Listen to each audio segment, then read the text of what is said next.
जय माता दी मित्रों। बड़ों को प्रणाम और छोटों को प्यार।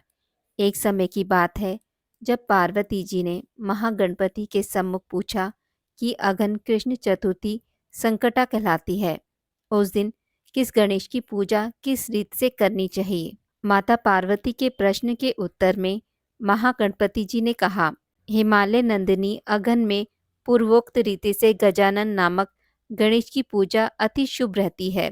पूजन के पूर्ण होने पर प्रभु गजानन को अर्घ्य अर्पित करना चाहिए। दिन भर व्रत का अनुष्ठान करके पूजन के बाद ब्राह्मणों को भोज करवाना चाहिए। उसके बाद जो तिल, चावल, चीनी और घृत का एक शकला बनाकर हवन करना चाहिए। इस हवन के माध्यम से यजमान अपने शत्रु को वशीभूत कर सकता है। इस कथन को सार्थकता प्रदान करने हेतु एक प्राचीन इतिहास मैं आपको सुनाता हूँ। यह त्रेता युग की बात है, जहाँ दशरथ नामक एक परम प्रतापी राजा हुए थे।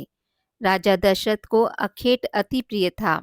एक बार आखेट की खोज में राजा ने श्रवण कुमार नामक एक ब्राह्मण कुमार पर शब्दभेदी बाण चलाकर उसकी हत्या कर दी थी, जिसके परिणाम स्वरूप उस ब्राह्मण के अंधे माता पिता ने राजा को मरते समय एक कठोर श्राप दिया। जिस प्रकार हम आज पुत्र शोक में तड़प तड़प कर अपने प्राण त्याग रहे हैं, उसी प्रकार एक समय तुम भी पुत्र शोक में अपने प्राण त्याग दोगे। राजा को मिले इस श्राप से चलते वो बड़े चिंतित हुए।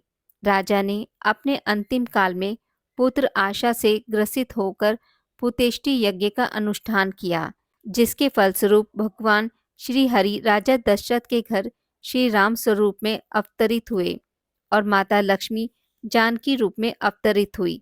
अपनी रानी कैकेयी से वचनबद्ध होकर राजा दशरथ को अपने परम आज्ञाकारी पुत्र राम को पुत्र वधू सीता और पुत्र लक्ष्मण सहित वनवास को भेजना पड़ा। अपने वनवास काल में भगवान श्री राम ने खरदूषण सहित अनेक पराक्रमी राक्षसों का संहार किया, जिससे क्रोधित होकर रावण ने छल से माता सीता का अपहरण किया।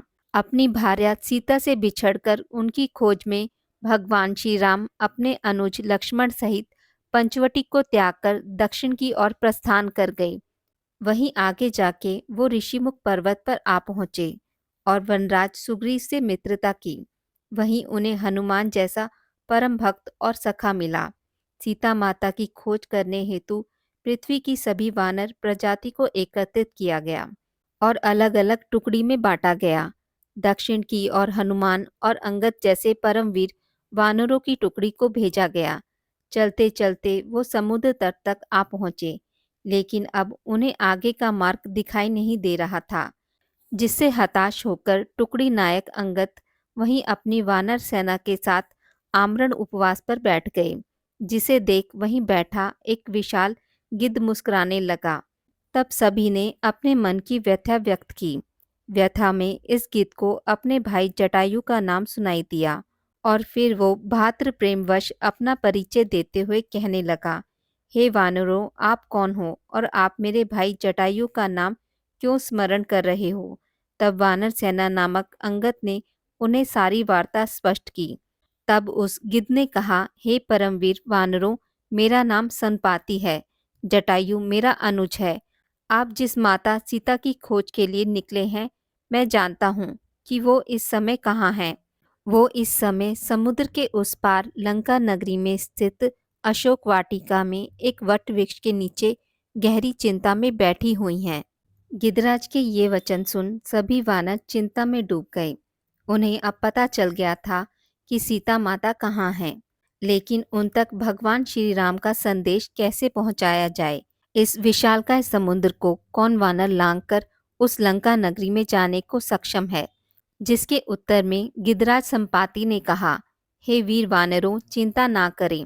माता सीता तक भगवान श्री राम का संदेश पहुंचाने के लिए केवल एक वानर आप सभी में से सक्षम है।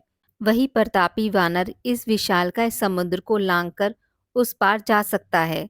सभी वानरों ने तब गिद्धराज संपाति से कहा, कृपया कर आप उस वानर का नाम हमें बताने की कृपा करें।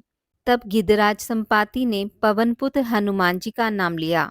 हनुमान जी ने अपना नाम सुना तो चिंता में आ गए और गिद्धराज से पूछने लगे, हे गिद्धों में श्रेष्ठ संपाति, आपको ऐसा क्यों लगता है कि मैं ही इस कार्य के लिए उपयुक्त हूँ? मेरा मार्गदर्शन करें। उत्तर में संपाति ने कहा, हे पवनपुत्र, इन सभी वानरों में केवल आप ही इस कार्य को करने में सक्षम हो, किंतु इस कार्य को करने के लिए आपको भगवान श्री गणेश की आराधना करनी अति आवश्यक है। आपको यह कार्य निर्विघ्न संपन्न करना हो तो आपको भगवान श्री गणेश की संकटा चतुर्थी का अनुष्ठान करना होगा, जिसके फलस्वरूप आप निर्विघ्न होकर इस कार्य को बड़ी सहजता से पूर्ण कर सकेंगे। यही नहीं, आप शत्रु पर पूर्ण विजय भी प्राप्त कर सकेंगे। गिद्धराज की बात सुन पवनपुत्र हनुमान जी ने विघ्न विनाशक संकट चतुर्थी का व्रत का अनुष्ठान किया और इस व्रत के प्रभाव से वह क्षण भर में समुद्र लांघकर लंका नगरी में पहुंच गए और निर्विघ्न अपना कार्य संपन्न करके पुनः प्रभु श्री राम के समक्ष उपस्थित हो गए। कहा जाता है, इस पूरे लोक में इस व्रत से अतिरिक्त कोई और व्रत सुखदायी नहीं है। भगवान श्री कृष्ण ने महाराज युधिष्ठिर को भी यही व्रत करने की सलाह दी थी। इस व्रत के प्रभाव से आप क्षण भर में अपने शत्रुओं पर विजय प्राप्त कर सकते हैं और इस संपूर्ण राज्य के अधिकारी बन सकते हैं। भगवान श्री कृष्ण की आज्ञा का पालन करते हुए धर्मराज युधिष्ठिर ने इस व्रत का अनुष्ठान किया और अंततः उन्होंने अपने शत्रुओं पर विजय प्राप्त की और संपूर्ण राज्य के अधिकारी बने।